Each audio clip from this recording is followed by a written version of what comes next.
Take Two with Jerry and Debbie. We're so glad you joined us today. I'm Debbie Georgiani along with Mr. Jerry Usher, and we are so excited that you are part of this show. Well, wait a minute. I take that back, that you drive this show.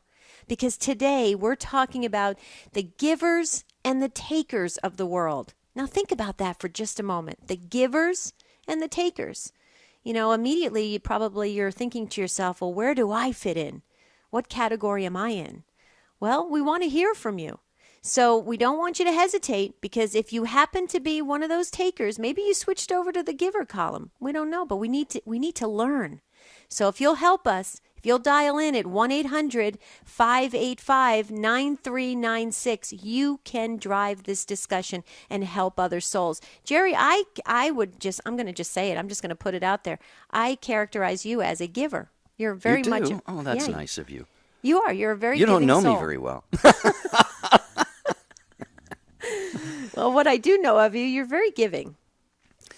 Well, thank you. I think there's probably a little bit of both of those in everybody, but we know from Scripture, our faith teaches us, the Bible, following God, really should be about thinking of giving first in interpersonal encounters, human relationships.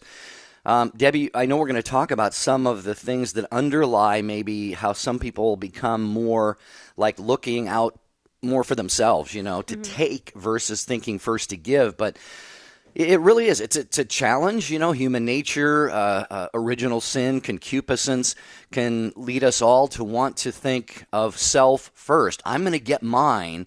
And, we see this in our culture all the time. And I just think it's important to give that example of someone who's more generous and saying, I want to give, I want to serve you first, and then worry about myself.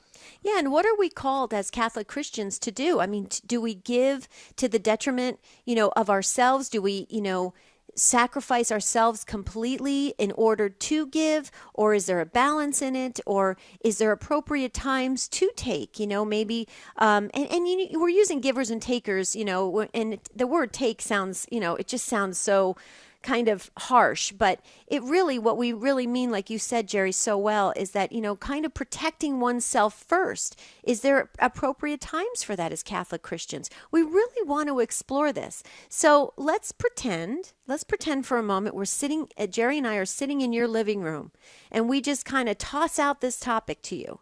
How would you respond? We're talking about givers and takers of the world. So we got to hear from you. 1-800-585-9396. Well, and if you are if you have any relationships or a relationship at all, where, you just feel sometimes you're taken advantage of because we have situations like that. And maybe it's, this isn't to, be mean to people or be critical or anything, but just we want to talk through this to see, what's maybe the most balanced approach to something like this. Because, Debbie, in a lot of relationships, there are those who really go out of their way to look out for the welfare of the other. And then the other maybe is sort of senses that, and feels enabled, empowered then to be the one that kind of looks out for himself or herself. And so I want to hear from anybody, if you've been in a situation like that, maybe you just got to the point where you said, you know what, today I'm going to look out for me first. And, that may not always be the healthiest approach either, but there are times when we have to just make sure that we're being taken care of as well. Right, absolutely. And, I want to just share this again. I know we mention this quite often on the show, but, sometimes when you're calling, because I didn't know this actually, and I think this is a really cool kind of key part to the show, that if you call into the show after you speak to Matt Gabinski, our wonderful call screener, you're going to be placed on hold, but you're going to get to listen to the show. So you're not going to miss anything.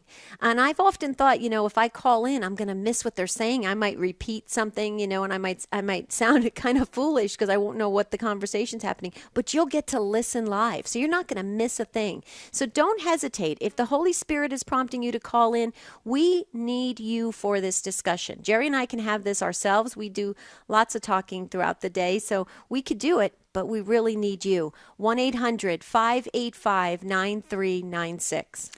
And maybe not even in your interpersonal relationships, but in your day-to-day doings, Debbie. You see, I see it all the time. I'm kind of like hyper aware of things. when you're out driving, for example, and you're coming up, say, to a stoplight, and somebody's in the lane next to you, they're a ways back, but they're speeding up, and you know what they want. They want to get in front of you. And maybe it's because I do that sometimes, but it's just like they're going, I don't care about you, I'm just going to get up to that light first. Right. Or if it's a parking spot, or you're in the grocery store, and I had this happen yesterday. And what was interesting is there was another cart going up to the line that was available, and we both stopped. We both stopped and said, no, you go. And then she finally, it was a woman. I said, I'm always trying to defer to women. And she goes, no, you go. I had a lot less items than she did. I think that was part of it. But, we just see it all the time in day-to-day life. People are, in many ways, just kind of out for themselves. They're going to take. And I want to hear from anybody if they feel like that starts to breed within, maybe you've got a giving disposition, but does the taking of others start to breed within you this notion of well, I'm only going to put up with so much of this, now I'm going to get mine, that kind of stuff. So interesting conversation. It is. And I wonder if it maybe some, disappointments or like a broken heart or wounds from our childhood could play into that as a factor, Jerry. I you think about, I went through a divorce, and, you do kind of build up some, insecurities and some, different feelings that kind of rise up within you when you go through traumatic situations, and doesn't make you kind of get into your own little bubble and say, well, now I've got to take care of myself. I mean, it's interesting. It's very interesting how you can shift from being a giver to a taker, and probably quite easily, depending on life circumstances, or even just the rhythm of the day. I mean, think about it, Jerry. You're talking about that person that sped up on the freeway. What was your natural tendency? Let that person in? I mean, if you were having a bad day, would you say, no, I'm going to, you know what I'm saying? So how? Yeah, I don't know. You don't want me to tell you what I sometimes do. It's kind of, it depends. If I'm just in the mood, say, all right, go ahead, whatever, but I'll admit there have been times when, the foot gets a little heavier on the gas pedal, and they get up even with me, and I look out the other window, kind of like I don't even know that they're there. Oh, that's hilarious. So yeah, I think normal, it's something, right? yeah, it afflicts all of us, really, and I know I have to work on that. And so others, those of you who are listening, do you work on this? Do you consciously work on saying, I'm going to look to give, to contribute to the well-being of someone else first, before I satisfy, a desire or a need that I have for myself? Again, it's not to the point of making yourself a doormat, Debbie, because some people do that, and that just that can create. It's very unhealthy, because you get bitter, you get resentful after a time. So It's a real fine line here we're talking about. It is, and we've got some great calls coming in, some interesting comments. This is going to be a great discussion. So if you want to jump in, we're going to take our first break. You'll have plenty of time to dial in and talk to Matt Gabinski. He's waiting to hear from you at 1-800-585-9396. We're talking about givers and takers in this world today. We're going to take that quick break. When we come back, we're going to go right to Michelle in Buffalo, New York, who's waiting patiently. She's got a great comment. This is going to be a super discussion, so stay with us. We'll be right back.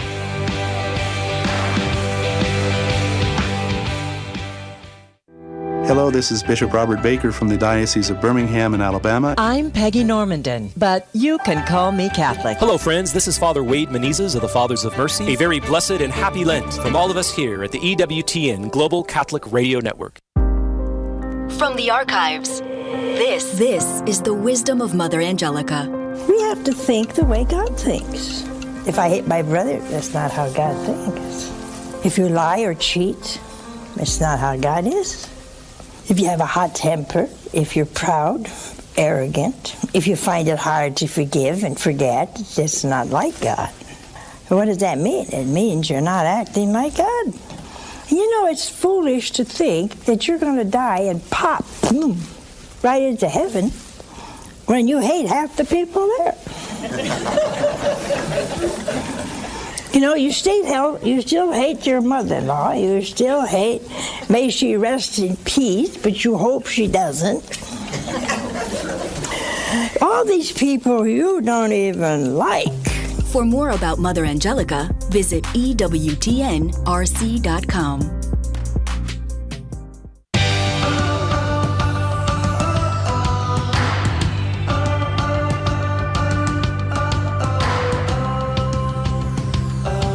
Take Two with Jerry and Debbie and you. That's right. So you're really the main and most important part of the discussion. Got busy phone lines, so we'll get to you here. 1-800-585-9396. Talking about trying our best to be givers, to be generous, to be thoughtful of others first in a world where sometimes there isn't, that can be in kind of short supply. And Debbie, right before we go to the first call, you mentioned that Michelle is going to be first. I thought that this is a great topic for parents because kids, let's face it, folks, kids typically just by their nature, they're kind of takers, If someone's playing with one of their toys, give me that back. That's mine. Give me back that. Or these kinds of things. So parents, how do you what are you trying to implement in your family that's going to form very generous hearts in your kids so that as they become adults, they're more givers. So yeah, looking forward to it. I never thought of it like that. Yeah, this will be a great show for parents. This is some parents can go back and listen to the rebroadcast, Jerry. This could really help for the teens to listen to this. So maybe it can kind of shift their mentality a little bit. So Michelle, we're going to go to you as promised, listening on EWTN radio in Buffalo, New York, on the Station of the Cross. Hi, Michelle. Welcome to Take Two. Hi. How are you guys? Doing well. Good, Michelle. Thanks. Wonderful. I was just commenting that when you were doing the show, I'm thinking I would love to be more of a giver. And I was thinking about, especially in our family, I think I am somebody who gives more with my time and my money, which is something that my husband and I keep talking about we need to work on. We'd like to work up to giving that 10% and, what more we can do with our money. But I love giving of my time. I always feel like God calls me to do certain things. And in your last take about teaching our kids, and we work with our kids all the time on, always putting others first and doing more for others and, giving the gifts that God gave us to give it back to others and things like that. But definitely with the giving of the money, though, is where I find that we aren't as generous as we should be. Well, Michelle, I just wanted to jump in because I used to do a lot of work at a parish level about stewardship and volunteering and stuff like that. And I wanted just to kind of share this. Maybe you and your husband can explore this because what you're sharing, I think there's so many of us that go through that and kind of need the time to process it in our own lives to see how it fits in with stewardship, when especially of giving of our money. And so it is a very common thing, first of all. So welcome to the club. I think we all in some level grapple with this subject. Okay, but here's the thing I want you to remember. You said you give of your time. And, we are called as Christians to give of our time, talent, and treasure. And you give of your time, and your time is worth money. So that's important to remember. So that's a great thing. That is great. You are doing your part. When it comes to tithing and giving of our money, let me share something that was told to me by a very wonderful priest many, many years ago. I was sitting we were just having a talk after a Life Teen session, and we were sitting on a brick wall, and we were both swinging our legs, just swinging on a brick wall, and I said, Father, what is the deal with tithing? I said, I don't know. And he said, Deb, it's all about trust. It's completely about trust. There's no other lesson in it other than trust. It has very little to do with money. It has to do with all about trust. And I said, wow. I said, really? And he said, yeah. And that night, my former husband and I, we decided to start tithing, and we tithed in a very radical way. And there were times that we literally would shake when we would be writing out that check because we didn't know how this was going to be paid for. And I can't even begin to tell you, and I'm not saying that this is like some kind of, magical recipe or whatever, but I really believe in my heart of hearts that Father was right that night when he said it was my lesson and my husband's lesson in trust that enabled God to open those floodgates of financial just abundance. And so I just want to impart that to you because it changed the way I look at things. And I don't know if that at all helps or if you've heard that before, but if you could explore that more when you and your husband are pursuing this, I really think you'll find it to be quite amazing in your life. Oh, I definitely will. I think that's a very beautiful way of looking at it.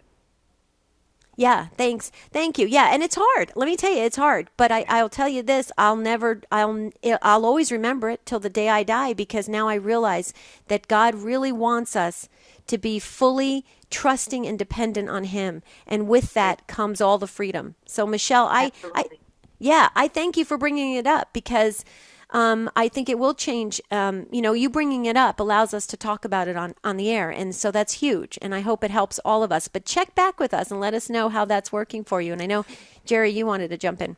Well, I just wanted to thank Michelle for the call. We're going to keep on going here because we have very full phone lines. Michelle, thank you. And I just would toss in real quick. Most people know this already. I think the tithe, which means a tenth, was really more of an Old Testament, mandate, if you will. The church does not say, any particular percentage. 10% is good to aim for, and maybe half of that to your parish, half to other organizations. But let's face it, it's got to be something that is prayerfully discerned by an individual or a couple or a family to determine what their finances will allow. Really, generosity is the key, and if you can get up to a certain level and you feel confident and trustful about that, then definitely go for it.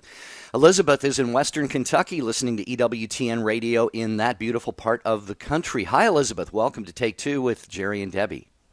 Oh, hello, Jerry, Debbie. Thank you so much for discussing this. I need some advice on this, but I'll make it as quick as I can. About 2.5 years ago, my niece went through she had no friends, so she ended up sleeping with people and sleeping with other men, and eventually that's how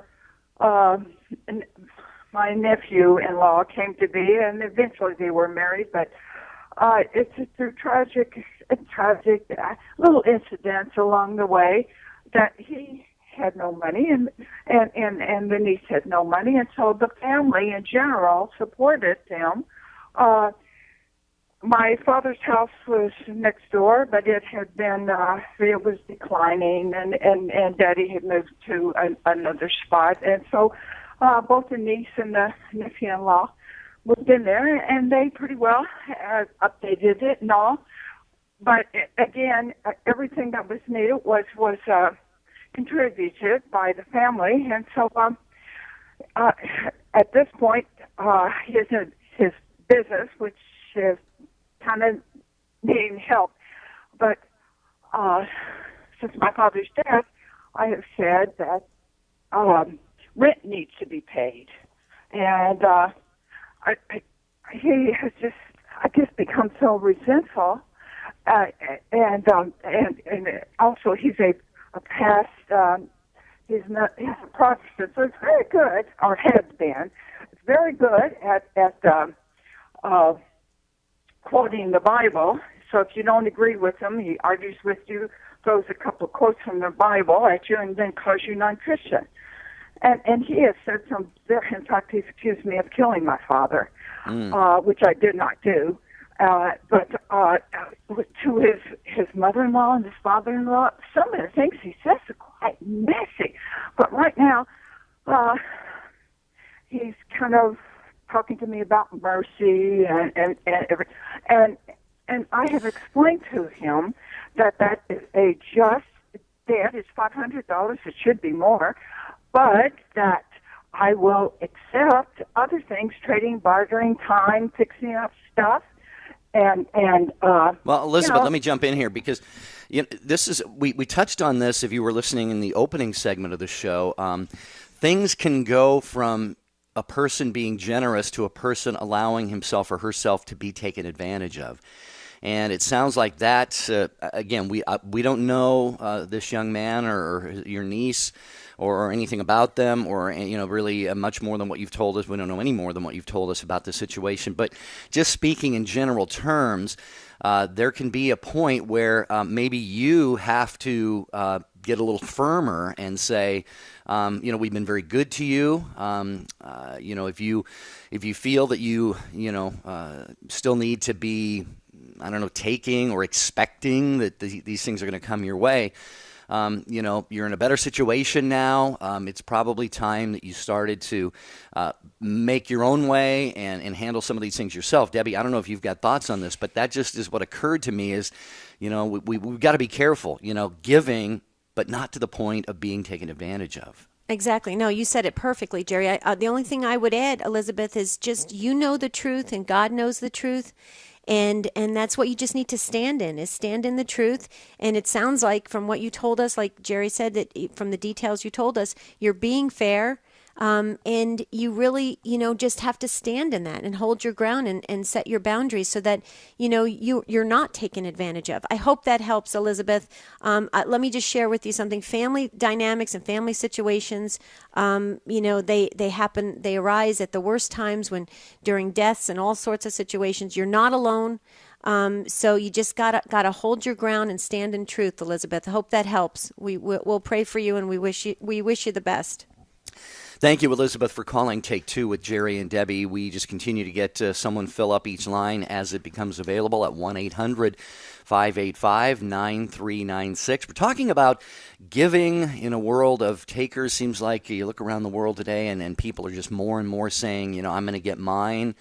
What was that movie, Debbie? Mine. Yeah. What movie was that? Finding Nemo or... Was it Finding Nemo? Yeah, anyway, with the pelicans. Yeah, the pelican. Isn't it Finding Nemo? Yeah, I think so. Well, Christine in Springfield, Missouri, listening on EWTN radio. There, we will get you on the air. We got a break in 2.5 minutes, so we may have to hold you over for that. But Christine, welcome to Take Two with Jerry and Debbie. How you doing? Good morning. How are you? Doing better now that you called. Thank you. Well, my comment kind of ties in with the what the last lady said, and that is me just kind of reflecting on my husband and myself and the way we deal with giving to our own children. We have 6 children from between 23 and 16. And you can go ahead and say wow, because wow is right. Wow. And those are, yeah. That's also a blended family. So we happen to have, God knew what he was doing when he put us together, because we happen to have pretty significant differences in how we kind of deal with, do we give them a car? Do we get, you know what I mean? Mm-hmm. I was much more restrained with my 2 sons that I raised, and a little bit more measured, and he was a little bit more, I want to give him what I didn't have, that kind of thing. And nothing wrong with either approach, but you got to find a balance.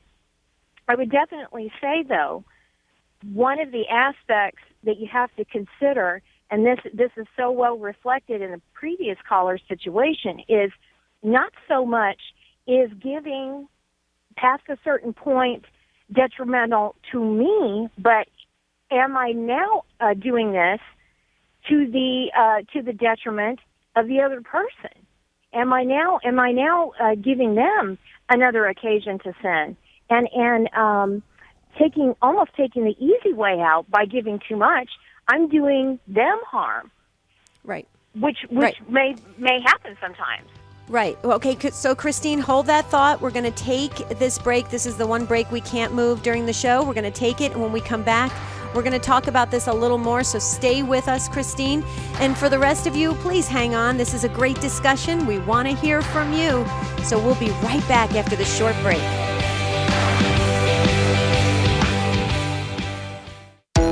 This is Patrick Coffin. Join me for Catholic Answers Live. It's 2 hours dedicated to Catholic apologetics and evangelization. Designed for Catholics and non-Catholics alike, it's your opportunity to hear from and talk with some of the leading apologists and theologians in the church today. You've got questions? We've got Catholic answers. Catholic Answers Live, weekdays 6 to 8 p.m. Eastern on the EWTN Global Catholic Radio Network. 60 Seconds with Father Mitch Pacwa. It's not just enough to hear the word and to preach it, but we also have to have an obedience to the word of God. That's also why we have this urgency about doing the things that our Lord says. St. James says, not just hearers of the word, but doers of the word. Not everyone who says, Lord, Lord, will enter the kingdom of heaven, but those who do all the words that I say. Because he'll otherwise say, go away, I never knew you. Do you want Jesus to say, I don't know you? That's not going to be a happy moment if it happens. You want him to say, I did know you. So every one of us disciples is called personally by name. Jesus does know you, of course, but only if you do his word is it going to be reciprocal. The people you know and trust are on EWTN. For a complete list of the EWTN Global Catholic Radio Network AM and FM stations across America, go to EWTN.com. Look for the radio pull-down menu and select AM/FM stations. The list is updated regularly, so visit often. Again, go to EWTN.com. Look for the radio pull-down menu and select AM/FM stations. Also at EWTN.com, you'll find out how to listen to us on the web, on shortwave, and in some countries on satellite. You'll find it all on EWTN.com.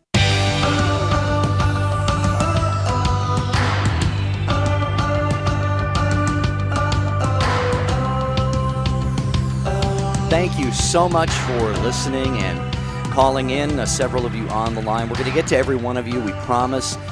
We just take you in the order that you call. Christine is with us in Springfield, Missouri. She's listening to EWTN Radio. And Christine, I don't know if there was anything else. Did you kind of lay out that scenario for us, or was there anything else that you wanted to toss in there? I don't know. I think also as it relates to the issue of giving to your children in particular, or maybe family members, we're really swimming upstream on this thing because everything in the culture, excuse me, not just for the young ones, but for all of us, but definitely for the younger generation, everything in the culture is telling them it's all about you, it's all about what you're doing, it's all about what you want, me, now. And so we really may have to be much more deliberate and restrained in this regard, not just financially, but in every regard with this younger generation, just because our society is in a completely different orientation toward selfishness. Right. I mean, handouts is a big thing in this society, Christine. I just wanted to share that, and you said it. You said you did it. See, here's what's interesting. When you have conversations like this, especially on Take Two, you come to your own understanding as you're speaking, and you did. You came full circle. You said, we may have to be more deliberate, more restrained in this area. Absolutely. Because how else are our children, the future of our world, are going to learn it? And so it is amazing to me how so many people will kind of just go along with society and say, well, this is how the culture is, so I'm just going to go along with it. But then how do we teach our children another way of looking at things? I personally believe that when kids are allowed to develop their own, be an independent person, self-reliant, resourceful, successful, they will shine. If we continually, and I'm not saying this is happening in your family, but I'm saying as a society, we continually hand children and young adults things, how do they know how to work for something? I mean, it's interesting to me how many kids don't work anymore. It cracks me up. So many of my friends' kids, my friends are paying for all of their stuff so that they can concentrate on their studies. When I was growing up, I had to work and concentrate on my studies. Isn't that amazing? What an interesting. So I don't know if what I'm saying at all, but I agree with you wholeheartedly that we almost have to do something a little, radical, countercultural in order to combat this. That's what's happening in our society. I'd love to hear your thoughts on that, Christine. Certainly. I was raised and still live in southern Missouri, grew up on a farm, and as you were saying that, I was thinking, in the kids that I grew up with, not only did we all work probably before we were even able, should have even held a job. We went to school. We were expected to make decent grades. And we worked on the farms. And I'm not even that old. We all worked on the farm in the evenings and on the weekends. And the fact that even unbelievable, it would be unbelievable, or rather, sometimes looked down on, that you would even insist that your kid have a part-time job and go to school. Well, gosh, that'd be the end of the world. Right. How are they going to survive that? Right. How are they going to? Exactly. But you want to hear? Go ahead. Sorry. No. Go ahead. Just the fact that orientation would be considered crazy and that would be considered rather this kind of plays into one last thing, and then I'm sorry, I'll let you get to another caller. This whole thing about, and this is very common among parents of my generation. I'm 44. I hear this all the time. Well, I want to give them what I never had. Mm-hmm. I want to give them what I didn't have. I worked so hard so that they can. Okay, I get it.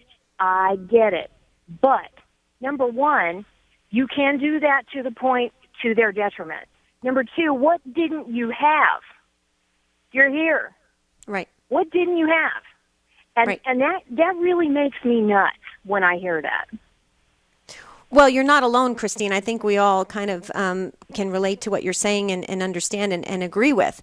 And so the more we talk about it, the more we shed the light on it. See, here's the thing. I think so many times in our homes, we all have our own little way of doing things, and we're living out our past childhood things that didn't work out, and we're doing it all in our own little homes behind our little four walls, and nobody knows what anybody else is doing. But the more we talk about it, the more we can bring these conversations into the home and say, wait a minute, let's go back to the basics. Let's go back to getting a part-time job. Let's go back to working on the farm. And I just wanted to share this before we let you go, Christine. Did you know that adventure groups, these groups that are out there all over the country where parents send their teens to go to for 10 days or 2 weeks, they're on the rise. Do you know why they're on the rise? They're on the rise because kids need to get back to learning how to take accountability and doing work and, doing a great day of challenges so that they could have a nice dinner at the end of the day. And all the things that you and I and all the rest of us in our generation learned as we were children. Isn't that interesting that these adventure groups are on the rise? See, I think when we get back to basics, when we get back to what our grandparents and our great-grandparents said, we can start to come full circle and bring these back into our homes and really get back to traditional principles. I agree with you, Christine. I think it's a great call. I'm so grateful you called in. You helped so many others. You helped me today. Thanks, Christine. Great to hear from you at 1-800-585-9396. Looking for your takes on giving in a world of those who tend to take more than they give. All right, so every one of you, Anthony, Bettina, we're going to get to you. Mary was just slightly ahead of you in Lafayette, Louisiana. She's tuned in to EWTN Radio on Christ Our King Radio. Hi, Mary. Welcome. Hello. Hi, Mary. Hi. I'm just going to probably reiterate what Christine said, but I think it's always good before you do anything to just pray for discernment and see if that's what God wants you to do. So you're really loving that person you're getting to and not hurting them by enabling them. Well said, Mary. Well, a fantastic point. Yeah, I mean, hopefully it was at least semi-implied in our conversation throughout the show, especially early on, Debbie. But thanks be to God, for Mary, because she has just brought it into the light here. This, when it comes to giving and of our time and being generous and not enabling others, all of this takes so much prayer and discernment. We have to be praying all the time, Lord, give me a more generous heart, but also help me not to do so to the detriment of others, as Christine said a minute ago, and all of these things. And if one senses that he or she is more of a taker, then the discernment has to be, Lord, how do I kind of break out of this and shift over toward being more of a giver? So the discernment and prayer part is very, very vital. I do, and I think the discernment is key to it. And asking the question, Mary and Jerry, what's best for that other person? If we, sometimes when we give, it makes us feel good to give. It makes us, the giver of the gift, feel so great. But what's best for that other person? Sometimes a more tough love approach, sometimes a more, pragmatic approach is better for that person.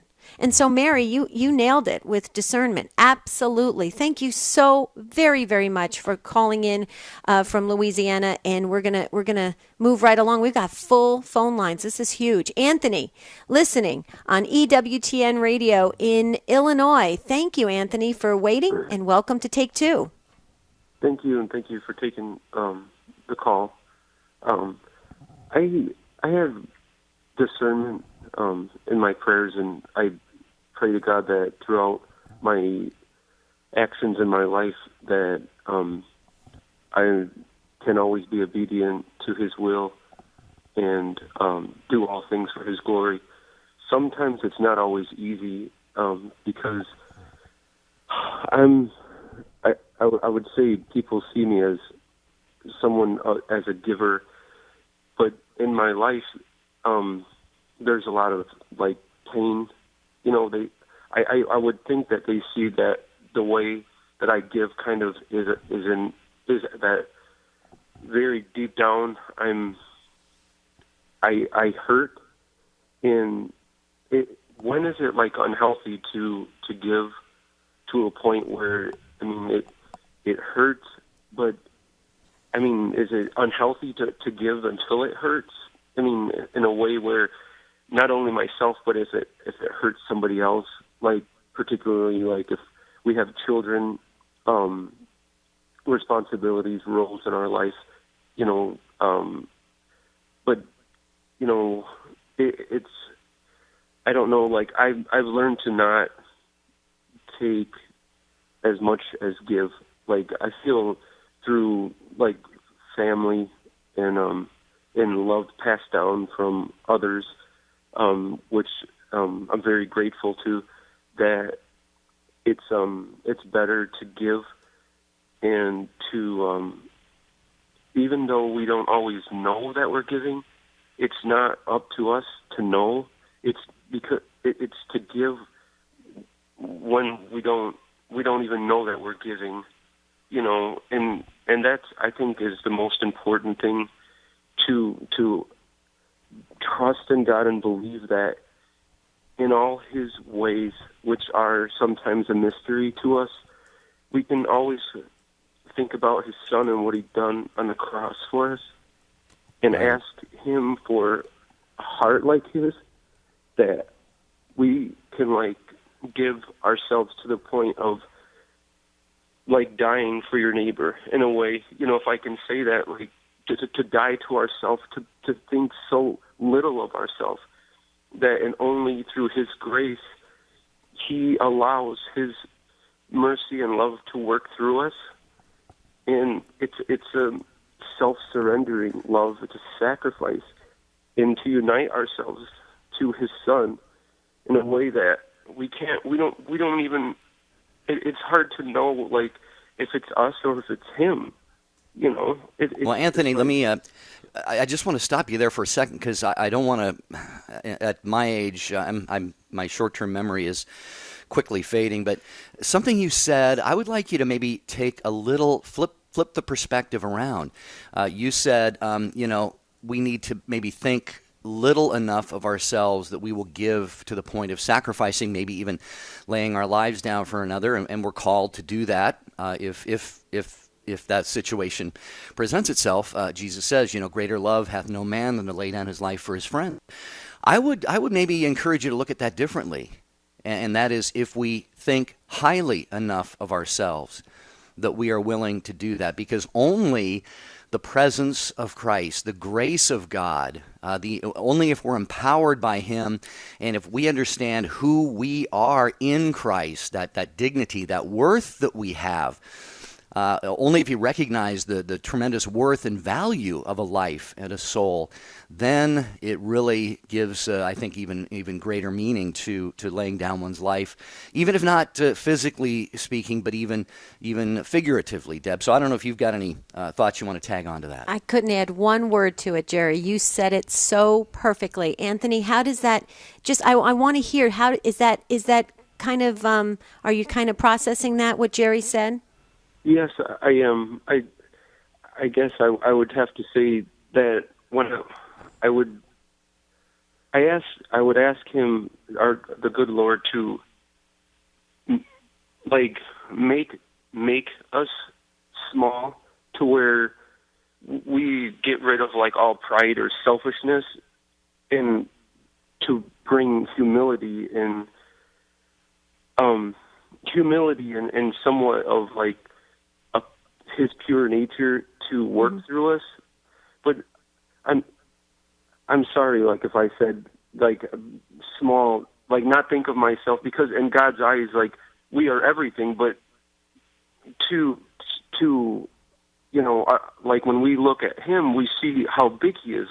How can we fit in this world if we're so small? But then if we turn it around, like you said, we mean everything to Him, to where he would die for each and every one of us, even if we were the only ones in the world. So I agree with you. I do feel sometimes that I don't think of myself as so much of worth, but I have to rid myself of that, because there is a worthiness in each and every one of us, because God lives in each and every one of us.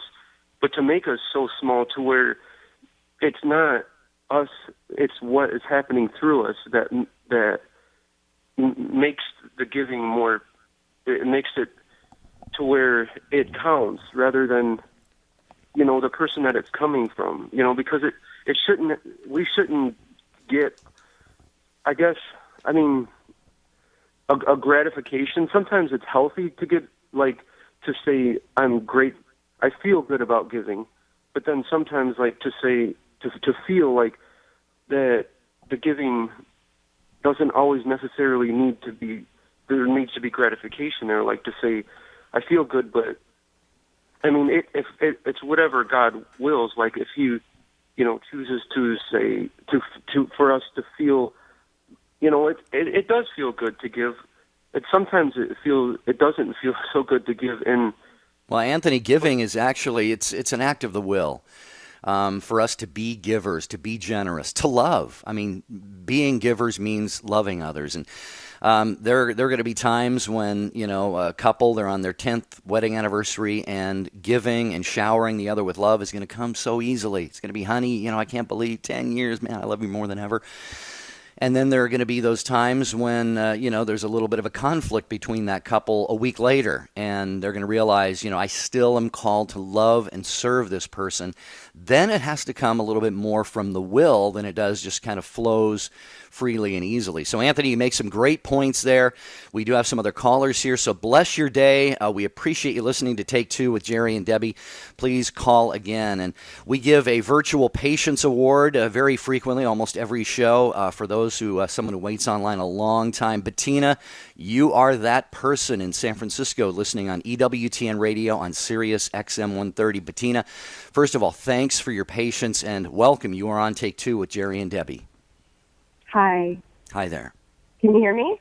Just fine. Oh, yeah. Absolutely. Awesome.